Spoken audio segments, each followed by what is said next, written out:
वाणीचा हात पकडून विक्रांत स्टेजकडे गेला. तो स्टेजच्या मध्यभागी जाऊन उभा राहिला. वाणीचा एक हात त्याच्या खांद्यावर आणि दुसरा हात त्यानं आपल्या हातात घट्ट पकडलं आणि डान्स करू लागला. डान्स करताना विक्रांत वाणीच्या डोळ्यात अजून खोल बुडत चालला होता. "विक्रांत, बस करा," वाणी लाजत म्हणाली. "मी काय करू? माझ्या नजरा तुझ्यापासून हटतच नाहीयेत. आणि आज मला तुला अजून एक गोष्ट सांगायची होती." विक्रांतनं वाणीचा हात थोडासा आपल्या दिशेने ओढला. मग त्याने आपले दोन्ही हात तिच्या कमरेवर ठेवले आणि म्हणाला, "तुला नाही वाटत का की आता आपण आपल्या फॅमिलीबद्दल विचार करायला हवा? म्हणजे आपल्याकडे तर पूर्ण फॅमिली आहे ना?" वाणी म्हणाली, "बिलकुल, पण तुझ्यासारखी एक छोटी वाणी किंवा माझ्यासारखा एक छोटा विक्रांत असला तर? मी त्याबद्दल बोलतोय." विक्रांत तिच्या डोळ्यात पाहत म्हणाला. वाणी लाजेने आपला चेहरा विक्रांतच्या छातीत लपवू लागली. ही जागा तिची सगळ्यात आवडती होती. जेव्हा जेव्हा तिला एखाद्या प्रश्नाचं उत्तर सापडत नसे किंवा जेव्हा ती विक्रांतला फेस करू शकत नसे, तेव्हा लपण्यासाठी विक्रांतची छाती तिच्यासाठी सगळ्यात आवडती जागा असायची. थोड्या वेळाने सगळे पाहुणे खाऊन पिऊन आपापल्या घरी निघून गेले. सिंग कुटुंबही घरी परतलं. लक्ष्मीजी दोघांनाही घेऊन घराबाहेर आल्या. उलट्या हातानं आधी दोघांवर मिरची फिरवून त्यांची नजर उतरवत त्या म्हणाल्या, "देवा, माझ्या मुलांना वाईट नजरेपासून वाचव." विक्रांतचं बेडरूम. वाणी विक्रांतच्या छातीवर डोकं लपवून झोपली होती. पण विक्रांतच्या डोळ्यात या क्षणी झोप नव्हती. त्याचा एक हात वाणीच्या पाठीवर आणि दुसऱ्या हाताने तिच्या केसांमधून तो हात फिरवत होता. तो एकटक तिच्याकडे पाहत होता.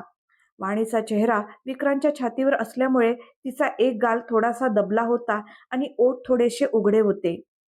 विक्रांत तिच्या केसांना सोडून हळूहळू वाणीच्या गालावरून हात फिरवू लागला.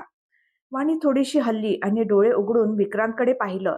मग स्वतःला थोडंसं वर खेचत विक्रांतच्या गळ्यात डोकं लपवत ती म्हणाली, "तुम्ही झोपत का नाहीये? झोपा ना." आणि पुन्हा डोळे बंद केले. तिच्या श्वासांचा स्पर्श त्याच्या मानेवर जाणवताच विक्रांत म्हणाला, "वाणी, मी गंमत करत नव्हतो. मला तुझ्याशी खरंच काहीतरी बोलायचं आहे." वाणीला कळत नव्हतं विक्रांतला काय म्हणायचं आहे. ती हाताचा कोपरा बेडवर टेकवून हातावर डोकं टेकवत विक्रांतकडे पाहत म्हणाली, "आता रात्रीचे 3:30 वाजले आहेत आणि तुम्हाला माझ्याशी हे बोलायचं आहे?" विक्रांत मिश्किलपणे हसत म्हणाला, "मी जे बेबीबद्दल म्हणत होतो ना, ते मला पूर्ण करायचं आहे." वाणी लाजत आपला चेहरा ब्लँकेटमध्ये लपवू लागली. विक्रांतही हसत ब्लँकेटमध्ये शिरत म्हणाला, "आत्ताच तर झोपेत तू किती आळशी दिसत होतीस आणि आत्ता इतकी चपळ?" असं म्हणत विक्रांत पूर्णपणे ब्लँकेटच्या आत घुसला. वाणीनेही त्याचा विरोध केला नाही. दोघांची जवळीक आणि गोड संवाद रात्रीच्या त्या शांततेत हळूहळू विरून गेला. विक्रांत आपल्या ऑफिसमध्ये बसून काम करत होता. तेवढ्यात त्याचा फोन वाजला. कॉल घरातल्या एका सर्व्हंटने केला होता. त्याने घाबरलेल्या आवाजात सांगितलं की वाणी मॅडम अचानक बेशुद्ध होऊन खुर्चीवरून खाली कोसळली. त्यामुळे त्यांना तत्काळ हॉस्पिटलमध्ये नेण्यात आलं आहे. वाणीची तब्येत बिघडल्याचं ऐकून विक्रांत पुन्हा एकदा घाबरला. हॉस्पिटलचं नाव ऐकताच त्याच्या डोक्यात पुन्हा सगळं फिरू लागलं. मल्होत्रानं वाणीवर केलेला हल्ला, ती रक्ताने माखलेली त्याच्या बाहूमध्ये पडलेली. त्यालाच कळलं नाही तो कधी ऑफिसमधून बाहेर पडला, कधी गाडीत बसला आणि कधी हॉस्पिटलमध्ये पोहोचला. त्या क्षणी त्याच्या डोक्यात फक्त वाणी होती. हॉस्पिटलमध्ये पोहोचताच तो गाडीतून उतरला. दार बंद करण्याचं सुद्धा त्याला भान राहिलं नाही आणि तो थेट हॉस्पिटलमध्ये शिरला. रिसेप्शनवर विचारताच कळलं की वाणी 3rd फ्लोअरवर आहे. विक्रांत लिफ्टची वाट न पाहता थेट जिन्याने धावत वर चढला. वर पोहोचल्यावर त्याला समोरच लक्ष्मीजी, बालकृष्णजी आणि दादाजीही दिसले. इतक्या वेगानं धावून आल्यामुळे त्याचा श्वास फुलला होता. तो त्यांच्या समोर आला आणि दोन्ही हात गुडघ्यावर ठेवून खोल श्वास घेत म्हणाला, "काय झालं वाणीला? ती ठीक आहे ना?" त्याला अशा अवस्थेत पाहून सगळेच थोडेसे हैराण झाले. त्यांच्यापैकी कोणीही विक्रांतला वाणीबद्दल सांगितलं नव्हतं, कारण सगळ्यांना ठाऊक होतं विक्रांत अशा प्रकारेच घाबरला असता. लक्ष्मीजी हसत त्याच्या पाठीवरून हात फिरवत म्हणाल्या, "बेटा, आधी शांत हो. असं धावत का आलास? अम्मा, आधी हे सांगा, वाणी कशी आहे?" "ती ठीक आहे. बाहेर येईल आता," लक्ष्मीजी शांतपणे म्हणाल्या. हे ऐकताच विक्रांतच्या जीवात जीव आला. "पण नेमकं काय झालं होतं? कशी पडली ती? तिला काम करायला कोण सांगतं? तुम्ही सगळे घरात असताना तिला का थांबवत नाही?" तो तिघांकडे पाहत म्हणाला. बालकृष्णजी हसत म्हणाले, "आधी तर तू इतकं हायपर होणं बंद कर आणि नीट आमच्याकडे बघ. आम्हीही वाणीवर खूप प्रेम करतो, पण आमच्यापैकी कोणीही तुझ्यासारखा हायपर झाला नाही." दादाजी आपली काठी जमिनीवर आपटत म्हणाले, "कारण आपण सगळे माणूस आहोत, ह्याच्यासारखे सायको नाही." विक्रांत तिघांचे चेहरे पाहत होता. त्यांच्या चेहऱ्यावर कसलंही टेन्शन किंवा चिंता दिसत नव्हती. उलट ते सगळे हसत होते. बालकृष्णजी शेजारच्या टेबलवर ठेवलेली पाण्याची बाटली विक्रांतकडे देत म्हणाले, "पाणी पी आणि आधी स्वतःला शांत कर, मग माझं ऐक." विक्रांतने पाण्याचे 2-3 घोट घेतले. बाटली परत टेबलावर ठेवली आणि म्हणाला, "माझ्यात खूप पेशन्स आहेत, पण वाणीचा विषय आला की मला स्वतःलाच कळत नाही माझी समजदारी, माझं पेशन्स कुठे जातात." बोलता बोलता त्याचे डोळे ओलावले होते. तेवढ्यात विक्रांतच्या मागून आवाज आला, "कमीत कमी मला तरी फोन केला असता. मी सांगितलं असतं मी अगदी ठणठणीत आहे." हा आवाज वाणीचा होता. विक्रांत मागे वळला. वाणीला सही सलामत समोर उभी राहून हसताना पाहून त्याने एक दीर्घ श्वास घेतला आणि पटकन पुढे जाऊन तिला आपल्या मिठीत घट्ट पकडत म्हणाला, "मी म्हणालो ना, तुझ्या संबंधित काही झालं की माझा मेंदू काम करणं बंद करतं. हॉस्पिटलचं नाव ऐकलं आणि काय काय डोक्यात फिरायला लागलं होतं सांगू शकत नाही." मग तो वाणीपासून थोडा दूर झाला आणि तिला डोक्यावरून पायापर्यंत पाहत हाताने तिला स्पर्श करत म्हणाला, "जास्त लागलं नाही ना तुला?" वाणी फक्त हसत होती. तिने थोडंसं वाकून विक्रांतच्या मागे उभ्या असलेल्या संपूर्ण कुटुंबाकडे पाहिलं. लक्ष्मीजींनी होकारार्थी मान हलवली आणि बालकृष्णजींसोबत तिथून निघाल्या. दादाजीही त्यांच्या मागोमाग गेले. विक्रांत अजूनही वाणीला आपल्या बाहूंमध्ये धरूनच होता. "मला तुम्हाला काहीतरी सांगायचं आहे." विक्रांत मान हलवत म्हणाला, बोल." "आधी मला सोडा. तुमच्या चेहऱ्यावर कसे एक्सप्रेशन येतात ते बघायचं आहे मला." वाणी स्वतःला सोडवत म्हणाली. विक्रांत हसत तिला थोडं सैल सोडतो. वाणी विक्रांतच्या गळ्यात हात टाकत म्हणते, "तुम्ही म्हणाला होतात ना, आपण एका छोट्या विक्रांत किंवा छोट्या वाणीबद्दल विचार करायला हवा." त्यावर विक्रांतने मान हलवून होकार दिला. "विक्रांत, आय एम प्रेग्नेंट आणि माहीत आहे डॉक्टर म्हणाले की मला ट्विन्स होणार आहेत." विक्रांतला काही सेकंद लागले या सगळ्या गोष्टी मनात आणि डोक्यात सेट करायला. मग त्याने चमकून वाणीकडे पाहिलं आणि म्हणाला, "तू खरंच बोलतेस ना? आपण मम्मी पप्पा होणार आहोत?" वाणी हसत होकारार्थी मान हलवते. विक्रांत तिला पुन्हा एकदा घट्ट मिठीत घेत म्हणाला, "oh God Vani, thank you so much. आता आयुष्यभर तू जे म्हणशील ते सगळं मी करीन." "म्हणजे मी तुम्हाला बेबी दिला नसता तर तुम्ही काहीच केलं नसतं?" विक्रांत तिच्या कपाळावर किस करत म्हणाला, "तेव्हाही केलं असतं आणि आता तर डबल करीन." तेवढ्यात वाणीच्या फोनची रिंग वाजली. ती फोन उचलून विक्रांतला दाखवत म्हणाली, "अम्माचा कॉल आहे. सगळे वाट पाहत असतील. चलायचं का?" "नाही, आता तुला जमिनीवर पाय ठेवायची गरज नाही." असं म्हणत विक्रांतने तिला थेट आपल्या दोन्ही हातात उचललं. "विक्रांत, हे हॉस्पिटल आहे, पब्लिक प्लेस आहे. सगळे पाहतील." वाणी हळूच म्हणाली, "हू केअर्स?" विक्रांत सिंग कधीच कुणाची केअर करत नाही. वाणी डोळे बारीक करून त्याला पाहू लागली. "फक्त माझी फॅमिली सोडून." असं म्हणत त्याने आपलं वाक्य पूर्ण केलं. असेच हसत खेळत 9 महिने निघून गेले. या 9 महिन्यात विक्रांतने आणि घरच्या सगळ्यांनीच वाणीची खूप काळजी घेतली आणि वाणीने 2 गोंडस मुलांना जन्म दिला. एक मुलगा होता आणि एक मुलगी. बघता बघता त्यांच्या लग्नाला 6 वर्ष उलटून गेले होते, पण आजही त्यांच्यातलं प्रेम कमी झालं नव्हतं. आज विक्रांतने वाणीला वचन दिलं होतं की तो लवकर येईल आणि तिला तिच्या फेवरेट हिरोचा सिनेमा दाखवायला घेऊन जाईल. पण अचानक काही अर्जंट काम निघालं आणि तो वेळेवर येऊ शकला नाही आणि त्याची बायको आता त्याच्यावर रुसून बसली आहे. विक्रांत तिला मनवण्याचा पूर्ण प्रयत्न करत होता, पण कितीही प्रयत्न केला तरी वाणीवर त्याचा काहीच परिणाम होत नव्हता. आपल्या 4 वर्षाच्या मुलाला मांडीवर घेऊन वाणी सोफ्यावर बसली होती आणि त्याच्या केसात कंगवा फिरवत होती. लक्ष्मीजींनी नवस केला होता की त्याचं मुंडन तिरुपती बालाजीला जाऊन तो 5व्या वर्षात पाऊल टाकेल तेव्हाच करतील. म्हणूनच वाणी आणि विक्रांतच्या या छोट्याशा मुलाचे केस खूपच लांब होते. वाणी प्रेमाने त्याचे केस विंचरत होती आणि रागानं विक्रांतकडे रोखून पाहत होती. तर दुसरीकडे विक्रांत सगळ्या विनवण्या करून थकल्यावर बेडवर पाय पसरून वाणीकडे पाहत बसला होता. "वाणी, हा काय बालिशपणा आहे? तुला माहीत आहे ना, मी तुला कधीच नकार देत नाही. खरंच अर्जंट काम होतं म्हणून उशीर झाला." "सगळे मला म्हणत होते की एकदा मुलं झाली की सगळे नवरे स्वार्थी होतात. ते सगळे बरोबरच बोलत होते. आता तुम्हीही स्वार्थी झालात." "वाणी, अजून आपल्याला फक्त 2च मुलं झाली आहेत. तू 200 मुलांना जन्म दिलास तरी मी तुझ्यावर तितकंच प्रेम करीन. फालतूच्या गोष्टी करू नका." वाणी तोंड वाकडं करत म्हणाली. "मग इथे ये, प्रेमाच्या गोष्टी करतो." विक्रांत तिला चिडवत म्हणाला. तिने रागाने विक्रांतकडे पाहिलं. आपल्या 4 वर्षाच्या मुलाला कडेवर उचललं आणि खोलीबाहेर निघून गेली. विक्रांत हसत हसत तिच्या मागे मागे खोलीबाहेर आला. खूप दिवसानंतर वाणी त्याच्यावर रुसली होती, म्हणून तिला मनवण्याचा हा क्षण विक्रांत मनापासून एन्जॉय करत होता. तो तिची प्रत्येक गोष्ट मानायचा, म्हणून वाणीला कधीच रागवण्याची संधी मिळाली नव्हती. हॉलमध्ये यावेळी नोकर डायनिंग टेबलवर जेवण मांडत होते. वाणी गोलूला त्रिभुवनजींच्या मांडीवर देत डायनिंग एरियाकडे निघून गेली. हॉलच्या सोफ्यावर त्रिभुवनजी, बालकृष्णजी आणि घरातील बाकी सदस्य यावेळी गोलूसोबत खेळत होते. विक्रांतही त्या सगळ्यांमध्ये जाऊन बसला आणि वाणीला चिडवत म्हणाला, "वाणी, आज तू माझ्या आवडीचं काहीच बनवलं नाहीस." घरात सगळ्यांनाच माहीत होतं की आज वाणी विक्रांतवर नाराज आहे. म्हणून विक्रांत असं बोलताच सगळ्यांच्या नजरा त्याच्याकडे वळल्या, जो हसत हसत वाणीला चिडवत होता. वाणीने मागे वळून विक्रांतकडे पाहिलं, मग डायनिंग एरियातून चालत येत विक्रांतच्या समोरच्या सोफ्यावर जाऊन बसली. "का? मी का बनवू तुमच्यासाठी जेवण? मी तर आता युजलेस झाले आहे ना. तुम्ही ऑफिसमध्येच कोणाला तरी सांगा तुमच्या आवडीचं जेवण बनवायला. आजकाल जास्त वेळ तर तिथेच जातो तुमचा." लक्ष्मीजी आपल्या खोलीतून बाहेर येत होत्या. वाणीचं बोलणं ऐकताच त्या चिडून म्हणाल्या, "वाणी, तुला अजिबात अक्कल नाही का? असा किती उशीर झाला होता त्याला? मी किती वेळापासून पाहते तो तुला मनवत आहे आणि तू नखरे दाखवत बसली आहेस." वाणीने आपल्या आईकडे पाहिलं. माय लेकी एकमेकींकडे रोखून पाहत होत्या. विक्रांत लक्ष्मीजींना म्हणाला, "काही नाही अम्मा, चूक माझीच होती. मीच उशीर केला." "अच्छा, तू उशीर केलास? असा किती उशीर झाला होता ते जरा मला पण सांग."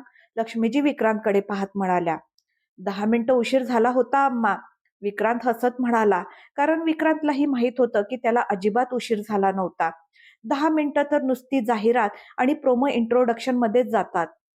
लक्ष्मीजी वाणीकडे पाहत म्हणाल्या, "त्या 10 मिनिटात तुझ्या सिनेमात असं काय मिस झालं होतं ते सांगशील का?"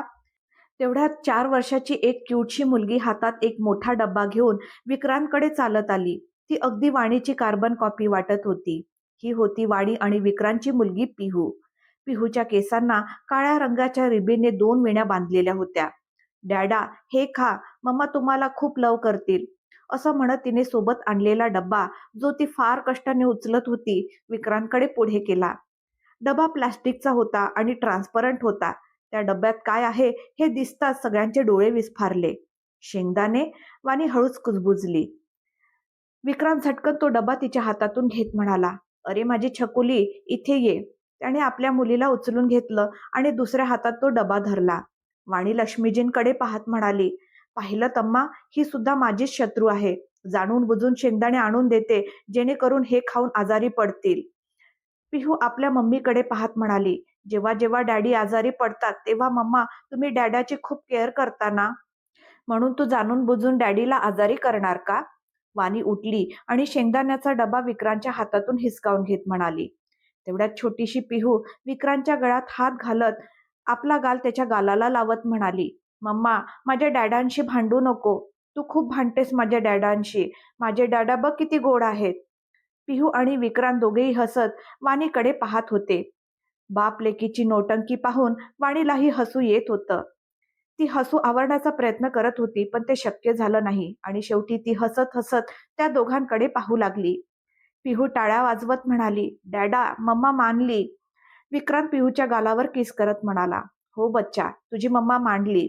असं म्हणत त्याने वाणीला एक फ्लाइंग किस दिला. वाणीने आजूबाजूला पाहिलं, पण जवळपास कोणीच नव्हतं. सगळे डायनिंग एरियाकडे गेले होते. मग ते दोघंही उठून डायनिंग एरियाकडे गेले.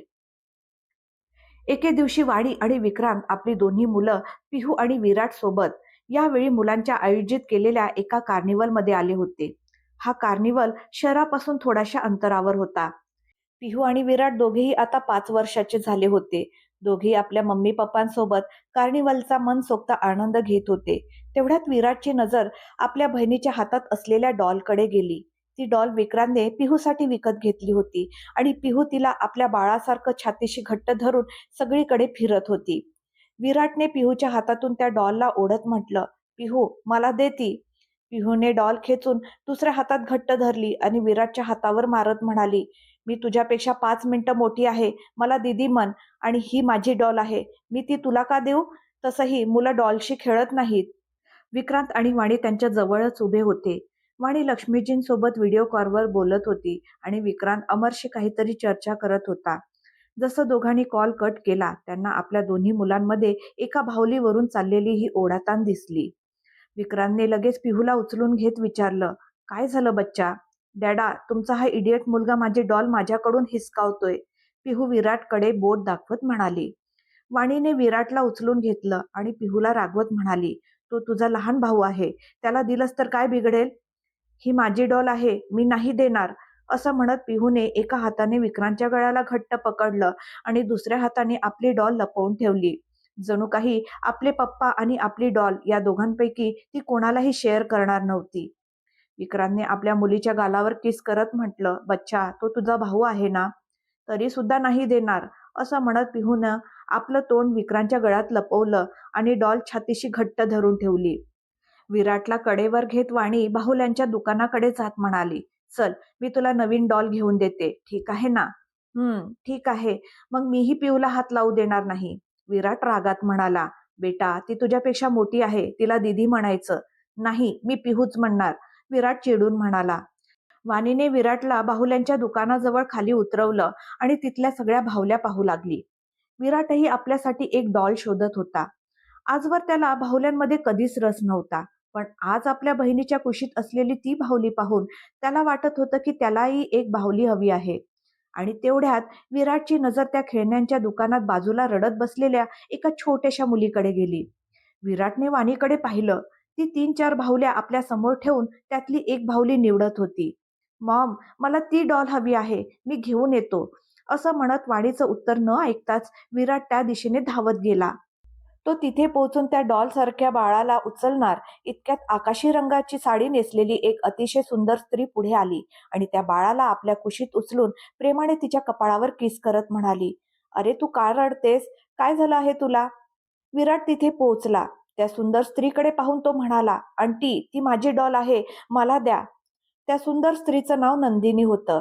ती हसत विराटला पाहत म्हणाली, ही तुझी बहीण आहे? नाही, ती माझी डॉल आहे, द्या मला, असं म्हणत विराटने दोन्ही हात नंदिनीकडे पुढे केलं, जणू त्याला आपली डॉल आपल्या कुशीत घ्यायची आहे. इतक्या लहान मुलाच्या हातात त्या बाळाला देणं नंदिनीला थोडंसं विचित्र वाटलं, म्हणून ती म्हणाली, तुझे मम्मी पप्पा कुठे आहेत? मी त्यांच्याकडे देते. विराट जोरात ओरडत म्हणाला, तुम्हाला कळत नाही का? ती माझी डॉल आहे, माझी डॉल मला द्या. असं म्हणत त्याने त्या बाळाचे पाय पकडून आपल्याकडे ओढायला सुरुवात केली. अचानक अशा प्रकारे पाय ओढले गेल्याने नंदिनीच्या कुशीत येताच थोडीशी शांत झालेली ती मुलगी जोरजोरात रडू लागली. नंदिनीने पटकन विराटचे हात बाळाच्या पायावरून हटवले आणि म्हणाली, कसला भाऊ आहेस तू? असं कोणी आपल्या बहिणीला त्रास देतं का? मी किती वेळा सांगू तुम्हाला, ती माझी बहीण नाही, ती माझी डॉल आहे, विराट रागात म्हणाला. इतक्या लहान मुलामध्ये इतका राग पाहून नंदिनीही थक्क झाली. विराट त्या बाळाकडेच पाहत होता. तिला घ्यायची त्याची ओढ अजूनच वाढत होती. नंदिनीने ठरवलं की त्या बाळाला घेऊन इथून निघून जावं. तेवढ्यात तिचा नवरा कार्तिक तिथे येत म्हणाला, नंदिनी, काय झालं? तू तिकडून इथे का आलीस? काही नाही मिस्टर कपूर, ही मुलगी इथे रडत होती, मी तिला कुशीत घेतलं तर हा मुलगा म्हणतोय ही त्याची डॉल आहे. मी म्हटलं मम्मी पप्पांना बोलाव, मग देईन, तर हा माझ्यावरच राग काढतोय. लहान आहे पण राग किती आहे याच्यात. विराटने कार्तिककडे पाहून म्हटलं, यांना सांगा माझी डॉल मला परत द्यायला. बाळा, नीट बोल, विक्रांतने वॉर्निंग लुक देत विराटला म्हटलं. विराट कार्तिककडे रोखून पाहत म्हणाला, तुमच्या बायकोने माझी डॉल पकडून ठेवली आहे, माझी डॉल मला द्या, नाहीतर माझ्यापेक्षा वाईट कोणी नसेल. तोपर्यंत खूप वेळापासून विराटला त्या पती पत्नीशी वाद घालताना वाणी पाहत होती, पण तिला नीट ऐकू येत नव्हतं. आता मात्र ती तिघांजवळ पोहोचली. आय एम सॉरी, काय झालं? असं म्हणत वाणीने विराटच्या खांद्यावर आपला हात ठेवला. नंदिनी वाणीकडे पाहत म्हणाली, ही तुमची मुलगी आहे का? आणि हा मुलगाही तुमचाच आहे? काय झालं? काही केलं का ह्याने? वाणी म्हणाली, हो, हे बघा, हे कार्निवल आहे, अशा ठिकाणी तुम्ही तुमच्या एवढ्या लहान मुलीला एकटं सोडून जाणं योग्य नाही. नंदिनीने त्या छोट्या मुलीकडे बोट दाखवलं. नाही, आय एम सॉरी, पण ही माझी मुलगी नाही, वाणी म्हणाली. मॉम, ही माझी डॉल आहे, विराट म्हणाला. वाणीने थोड्या जोरात विराटचं नाव घेतलं आणि बोटाने चूप राहण्याचा इशारा केला. तेवढ्यात विक्रांतही तिथे पोहोचला आणि पुढे येऊन वाणीच्या शेजारी उभा राहत तिच्या खांद्यावर हात ठेवत म्हणाला, काय झालं? तुम्हा दोघांना एक डॉल घ्यायला इतका वेळ का लागतोय? तेवढ्यात त्याची नजर समोर उभ्या असलेल्या नंदिनी आणि कार्तिकवर गेली. अरे कार्तिक, कसा आहेस तू? कार्तिकनं विक्रांतला ओळखत हात पुढे केला. दोघांनी हँडशेक केलं आणि एकमेकांना मिठी मारली. कार्तिक नंदिनीच्या खांद्यावर हात ठेवत म्हणाला, Vikrant, she is my wife, my जान, नंदिनी. ओ, म्हणजे ही तुझी जान आहे. Nice to meet you, Nandini. आणि ही वाणी, माझी वाईफ. विक्रांत हसत म्हणाला. कार्तिक आणि नंदिनी दोघांनीही वाणीला हात जोडून नमस्कार केला. त्यावेळी विक्रांतच्या कुशीत पिहू होती. विक्रांतनं पिहूला खाली उतरवलं आणि कार्तिकला म्हणाला, ही माझी मुलगी पिहू आणि हा विराट. खूप गोड मुलं आहेत तुझी आणि तुझा मुलगा अगदी तुझ्यासारखाच आहे, कार्तिक म्हणाला. विक्रांतही त्याच्या बोलण्यावर हसला. नंदिनीही मागे उभ्या असलेल्या आपल्या मुलांकडे पाहत म्हणाली, हनी बनी, इकडे या. ती मुलांना जवळ बोलवत म्हणाली, ही आमची मुलं आहेत. आम्ही त्यांना प्रेमाने हनी बनी म्हणतो, पण हा युग आहे आणि ही सौंदर्या. सगळे एकमेकांशी हसत बोलत होते. तेवढ्यात त्या हसणाऱ्या वातावरणात एक ओरडणारा आवाज आला. किती वेळापासून तुम्ही माझी डॉल तुमच्या कडेवर धरून ठेवली आहे. मला माझी डॉल द्या. रागानं विराट नंदिनीकडे घुरत होता. त्याच्या घट्ट आवळलेल्या मुठी आणि कसलेला जबडा पाहून वाणी क्षणभर दचकून त्याच्याकडे पाहू लागली. विक्रांत रागानं विराटला पाहत म्हणाला, ती मुलगी आहे, डॉल नाही. ही तुमची मुलगी आहे का? विक्रांतनं नंदिनीला विचारलं. मला वाटलं ही तुमची मुलगी आहे. नंदिनीने लगेच उत्तर दिलं, नाही, अजिबात नाही. एक मिनिट, म्हणजे ही मुलगी हरवली आहे. कार्तिक त्या छोट्याशा मुलीला आपल्या कुशीत घेत म्हणाला. आतापर्यंत नंदिनीच्या कुशीत शांत असलेली ती मुलगी कार्तिकच्या कुशीत येताच पुन्हा रडू लागली. तिला रडताना पाहून वडिलांना अजिबात न घाबरता विराट कार्तिककडे पाहत म्हणाला, माझ्या डॉलला तुम्ही आवडत नाही, तिला तुमच्याकडे नाही राहायचं. बाळा, ही डॉल नाही, ही जिवंत मुलगी आहे, कार्तिक त्याला समजावत म्हणाला. विराट पुढे गेला आणि त्या बाळाचे पाय पकडून तिला आपल्याकडे ओढत म्हणाला, द्या मला. कार्तिकने विक्रांतकडे पाहिलं तेव्हा विक्रांतने नजरेतूनच त्याला ते बाळ देण्याचा इशारा केला. 5 वर्षाच्या विराटने त्या 2 वर्षाच्या मुलीला कसं बसं आपल्या कुशीत घेतलं आणि आश्चर्य म्हणजे विराटच्या कुशीत येताच ती मुलगी शांत झाली. तुम्ही सगळे माझ्या डॉलला त्रास देत आहात, असं म्हणत विराट त्या बाळाला घेऊन बाजूला ठेवलेल्या एका खुर्चीवर बसला आणि आपल्या छोट्याशा कुशीत तिला धरून तिच्या गालावरून वाहणारे अश्रू हळूवारपणे पुसू लागला. आपल्याला शोधायला हवं की ही मुलगी कोणाची आहे. कार्तिक आणि विक्रांत दोघंही एकाच वेळी बोलले. पोलिसांना माहिती देण्यात आली, पण त्या छोट्या मुलीचे आई वडील कोण आहेत हे काही कळू शकलं नाही. पोलिसांना त्या बाळाला आपल्या ताब्यात घ्यायचं होतं, पण विराट तिला आपल्या कुशीतून खाली उतरवायलाच तयार नव्हता. विक्रांत सिंग आणि कार्तिक कपूर दोघांचंही मोठं नाव असल्यामुळे त्यांच्या विनंतीवरून जोपर्यंत मुलीचे आई वडील सापडत नाही तोपर्यंत ती मुलगी विक्रांतच्या घरी राहील असं ठरवण्यात आलं. यावेळी विक्रांत आणि कार्तिक आपापल्या कुटुंबासोबत एका हॉटेलच्या रूममध्ये बसून जेवण करत होते, जिथे वाणी, विक्रांत, कार्तिक आणि नंदिनी एकत्र जेवत बिझनेसच्या गप्पा मारत होते. तर दुसरीकडे आपापल्या हातात जेवणाची प्लेट घेऊन सौंदर्या, युग आणि पिहू आपल्या शाळेच्या गोष्टी एकमेकांना सांगत होते. पण या खोलीत एक विराट असा होता, ज्याला ना मम्मी पप्पांशी काही देणं घेणं होतं, ना बहिणीशी, ना नव्या मित्रांशी बोलण्यात काही रस होता. तो एका कोपऱ्यात बसून आपल्या त्या डॉलचे केस कंगव्याने नीट करत बांधण्याचा प्रयत्न करत होता आणि ती छोटी मुलगी बिछाण्यावर पालथी मारून बसलेली, हातात बिस्किट धरून कधी बिस्किट खात होती तर कधी विराटकडे पाहत होती. कार्निवल संपल्यानंतर सिंग कुटुंब आपल्या घरी परत आलं तर कपूर कुटुंब आपल्या घरी निघून गेलं. या कार्निवलमध्ये जिथे सौंदर्या आणि युगची पिहू सोबत मैत्री झाली होती, तिथेच विराटला त्याची डॉल मिळाली होती. घरी येताच विराट त्या छोट्या मुलीला आपल्या खोलीत घेऊन जाऊ लागला. तेव्हा वाणी त्याला थांबवत म्हणाली, ती अजून खूप लहान आहे. ती तुझ्यासोबत राहू शकणार नाही. तू जसा वेगळ्या खोलीत झोपतोस तसं तिलाही वेगळ्या खोलीत झोपावं लागेल ना. ठीक आहे, मी तिच्यासाठी कपडे आणतो, असं म्हणत विराट आपल्या खोलीकडे जाऊ लागला. वाणी त्याला पुन्हा आवाज देत म्हणाली, विराट, तू मुलगा आहेस आणि ती मुलगी आहे. तिच्यासाठी वेगळे कपडे लागतील. तुझे कपडे ती कसे घालणार? आणि तू तिच्यापेक्षा मोठा आहेस. तुझे कपडे तिला फिट होणार नाहीत. विराट आधी आपल्या आईचं बोलणं शांतपणे ऐकतो आणि मग आपल्या खोलीकडे जात म्हणतो, ती मुलगी आहे की मुलगा आहे काहीही असो, आजपासून ती फक्त माझेच कपडे घालणार. तिच्यासाठी वेगळे कपडे आणू नका. मग विराट आपल्या खोलीत गेला. अलमारी उघडून जे कपडे त्याला वाटले की आता त्याला छोटे होतील पण त्याच्या डॉलला बसतील, ते सगळे कपडे गोळा केले. जितके कपडे तो उचलू शकत होता तितके उचलून तो बाहेर आला आणि ते सगळे कपडे पिहूच्या बाजूला ठेवत म्हणाला, हे तिचे कपडे आहेत, ती हेच घालणार. विराटला असं करताना पाहून वाणी थोडी घाबरली. कोणताही मुलगा, ती डॉल असो किंवा माणूस, कोणत्याही गोष्टीबद्दल इतकं पॉझिटिव्ह असणं योग्य नव्हतं. पण विराटसाठी ती फक्त डॉल होती आणि त्याला आता दुसरं काहीच नको होतं. फक्त एवढंच की त्याची डॉल नेहमी त्याच्या जवळ असावी. सुरुवातीला घरच्यांनी वाणीला हेच समजावून सांगितलं की विराट जसा मोठा होईल तसं त्याला कळेल की ही डॉल नाही तर एक जिवंत व्यक्ती आहे. आणि ते चुकीचं नव्हतं. विराटला कळलंही की ज्याला तो डॉल समजत होता, ती डॉल नसून त्याच्यासारखीच एक माणूस आहे.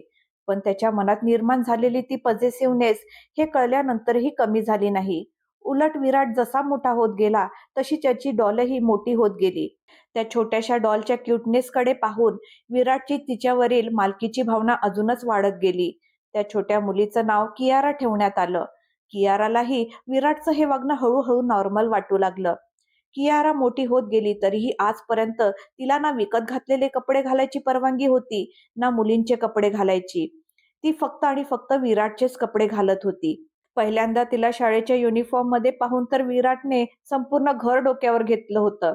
विक्रांत आणि वाणीने कियाराच्या भविष्याची शपथ देत विराटला समजावलं की फक्त शाळेसाठी तिला युनिफॉर्म घालू दे, नाहीतर तिला शाळेमध्ये अलाउड करणार नाहीत. तेव्हा कुठे तो थोडासा मान्य झाला. संपूर्ण घरासाठी ती जरी कियारा असली तरी विराटसाठी ती आजही फक्त त्याची डॉल होती. आणि हळूहळू ही गोष्ट घरात अगदी सामान्य बनत गेली. विक्रांतने कियाराच्या आईवडिलांना शोधण्याचा खूप प्रयत्न केला, पण त्यांचा काहीच पत्ता लागला नाही. शेवटी विक्रांत आणि वाणीने तिला आपल्या जवळच ठेवण्याचा निर्णय घेतला. पिहू आणि विराट प्रमाणे ते कियारावरही तितकंच प्रेम करायचे. दिवाळी जवळ येत होती आणि घरात साफसफाई सुरू होती. स्टडी रूम मध्ये नोकरांना येणं मनाई होतं, कारण त्या खोलीत खूप कॉन्फिडेन्शियल आणि महत्वाच्या फाईल्स ठेवलेल्या होत्या. दिवाळीच्या सफाईसाठी वाणीने स्टडी रूम स्वतः साफ करायचं ठरवलं. दोन्ही मुलं यावेळी लक्ष्मीजींकडे झोपलेली होती. विक्रांत अजून ऑफिसमधून घरी आला नव्हता, म्हणून वाणी एक एक फाईल हातात घेऊन त्या नीट लावू लागली. सगळ्या फाईल्सचं काम झालं की धूळ पुसायला आणि कपाट साफ करायला ती नोकराला बोलवणार होती. फाईल इकडून तिकडे ठेवताना तिच्या हातातून एक लाल रंगाची फाईल खाली पडली. ती फाईल दिसताच वाणीचं लक्ष तिच्याकडे गेलं. खूप काळ दडपून ठेवलेल्या अनेक विसरलेल्या आठवणी अचानक मनात दाटून आल्या. तिच्या हातात असलेली फाईल तिने कपाटात ठेवली आणि खाली वाकून ती लाल फाईल उचलली. तिचे हात थरथरत होते. पानं उलटण्यासाठी तिने ओठ दातात दाबले आणि त्या फाईलचं पहिलं पान उघडलं. समोर वाणीचं नाव मोठ्या अक्षरात लिहिलेलं होतं. वाणीने पुढचं पान उलटण्यासाठी हात पुढे केला आणि तेवढ्यातच तिला जाणवलं विक्रांत तिच्या पाठीमागे उभा आहे. त्याच्या हातात त्यावेळी त्याचा कोट होता. त्याने कोट जमिनीवर फेकला आणि वाणीच्या मागून एक हात तिच्या पोटावर ठेवत दुसऱ्या हाताने तो हात पकडला ज्यात तिने फाईल धरली होती. आपला चेहरा मागून तिच्या खांद्यावर ठेवत तो हळूच म्हणाला, "नको उघडूस." वाणी काही न बोलता ते पान उलटते तर विक्रांत तिचा हात पकडत म्हणतो, "प्लीज, माझ्यासाठी." आणि तिच्या हातातून ती फाईल काढून घेतो. त्याने ती फाईल टेबलावर फेकली आणि वाणीला स्वतःकडे वळवलं. डोळ्यात अश्रू भरलेली वाणी त्याच्यासमोर उभी होती. "वाणी, माझ्याकडे बघ, माझ्या डोळ्यात." तिने आपल्या झोपलेल्या पापण्या वर केल्या आणि विक्रांतच्या डोळ्यात पाहिलं. तिच्या डोळ्यातले अश्रू पाहून विक्रांतचेही डोळे पाणावले. "फेकून द्यायची होती मला, पण विसरलो." विक्रांत म्हणाला. "मी फेकून देईन." वाणी शांतपणे म्हणाली. "थँक्यू." "थँक्यू कशासाठी?" वाणीने विचारलं. "माझ्या इतक्या मोठ्या चुकीला माफ केल्याबद्दल, माझं आयुष्य इतकं सुंदर बनवल्याबद्दल, माझ्या आयुष्यात आल्याबद्दल, मला 2 इतकी गोड गोड मुलं दिल्याबद्दल आणि अम्माच्या रूपात मला आईचं प्रेम कसं असतं हे जाणवून दिल्याबद्दल." वाणीच्या डोळ्यातले अश्रू मोत्यांसारखे तिच्या गालावरून खाली ओघळले. विक्रांत ते अश्रू अलगद पुसत म्हणाला, "तू फार महान आहेस. तू फक्त मला प्रेमाची जाणीव करून दिलीस असं नाही, तर ते प्रेम स्वीकारून माझं संपूर्ण आयुष्यच बदलून टाकलंस." "माझं आयुष्यही बदललं ना. फक्त तुम्हीच थोडे ना प्रेम करता, मीही करते. तू इतकी चांगली आहेस की ज्याच्या आयुष्यात जाशील त्याचं आयुष्य घडवशील. तू मला मिळाली नसतीस तर माहित नाही मी काय केलं असतं. माझ्यासारख्या बिघडलेल्या थोड्याशा वेड्या माणसाला कोण सहन केलं असतं." "माझ्या पतीबद्दल असं बोलू नका, ते खूप चांगले आहेत." वाणी हसून म्हणाली. विक्रांतने आपला चेहरा जवळ आणत वाणीच्या कपाळाला आपलं कपाळ टेकवलं. वाणीला जाणवलं तिच्या दोन्ही गालावर विक्रांतच्या डोळ्यातून एक एक अश्रू ओघळून पडत होता. विक्रांतचा एक हात तिच्या कमरेभोवती होता आणि दुसरा हात तिच्या डोक्यावर. त्याचं कपाळ अजूनही तिच्या कपाळाला टेकलेलं होतं. डोळे मिटलेले होते, पण मिटलेल्या डोळ्यातूनही अश्रू सतत वाणीच्या गालावर पडत होते. तिने आपले हात वर करून विक्रांतच्या पाठीला धरलं आणि त्याला अधिक जवळ ओढलं. डोळे मिटून ती त्याच्या पाठीवरून हळूवार हात फिरवत होती. काही क्षणानंतर दोघं टेबलावर ठेवलेल्या त्या फाईलकडे पाहत होते. ती फाईल त्या कराराची होती जो कधी काळी विक्रांत आणि वाणीमध्ये झाला होता. जेव्हा विक्रांतने आपल्या प्रेमाकडे दुर्लक्ष करून वाणीला फक्त एक गरज समजून 40 लाखाच्या मोबदल्यात 6 महिन्यासाठी कॉन्ट्रॅक्ट लवर बनवलं होतं. आजही ती फाईल इतर फाईलीमध्ये कुठेतरी लपलेली होती, जी आज पुन्हा एकदा या दोघांसमोर येऊन भूतकाळातली काही पानं उघडून गेली. पण आता त्या दोघांच्या प्रेमाला कुठल्याही कराराची किंवा फाईलीची गरज उरली नव्हती. विक्रांतने ती फाईल उचलली आणि वाणीचा हात पकडून स्टडी रूमच्या एका कोपऱ्यात असलेल्या कटर मशीन जवळ गेला. त्या मशीनमध्ये फाईल टाकताच ती फाईल अनेक तुकड्यात कापली जाऊन खाली ठेवलेल्या डब्यात पडली. विक्रांतच्या छातीवर डोकं टेकून उभी असलेली वाणी ते दृश्य पाहत होती, जसं भूतकाळाचं ओझं तुकड्या तुकड्यात विरघळत होतं. विक्रांतने वाणीला उचलून घेतलं आणि स्टडी रूम लगत असलेल्या आपल्या बेडरूमकडे वळला. बेडरूममध्ये पाऊल टाकताच दार बंद झालं. चला, त्यांना दाराच्या आत राहू द्या आणि आपण दाराबाहेर राहू. एका सायकोचा काही महिने त्रास सहन केल्यानंतर शेवटी वाणीला कधीही न संपणारं, प्रत्येक क्षणासोबत वाढणारं प्रेम विक्रांतकडूनच मिळालं. वाणीची सगळी स्वप्न पूर्ण झाली होती. 2 गोंडस मुलं, असं सासर जिथे तिच्या आई वडिलांना पूर्ण मान सन्मान मिळतो आणि असा नवरा जो आपल्या घरच्यांइतकंच वाणीच्या आई वडिलांचाही आदर करतो. तिच्या आयुष्यात हवी असलेली माणसं तिच्या जवळ होती. तर मित्रांनो, या दोघांची प्रेमाने भरलेली ही गोष्ट इथेच समाप्त होते. वाणी आणि विक्रांतचा हा प्रवास तुम्हाला कसा वाटला? कमेंट करून तुमचं मत नक्की कळवा. आणि कथा आवडली असेल तर लाईक करा, शेअर करा आणि श्वेत सई चॅनलला सबस्क्राईब करायला विसरू नका. पुन्हा भेटूया एका नव्या कथेच्या नव्या भावना आणि नव्या नात्याच्या प्रवासात. धन्यवाद.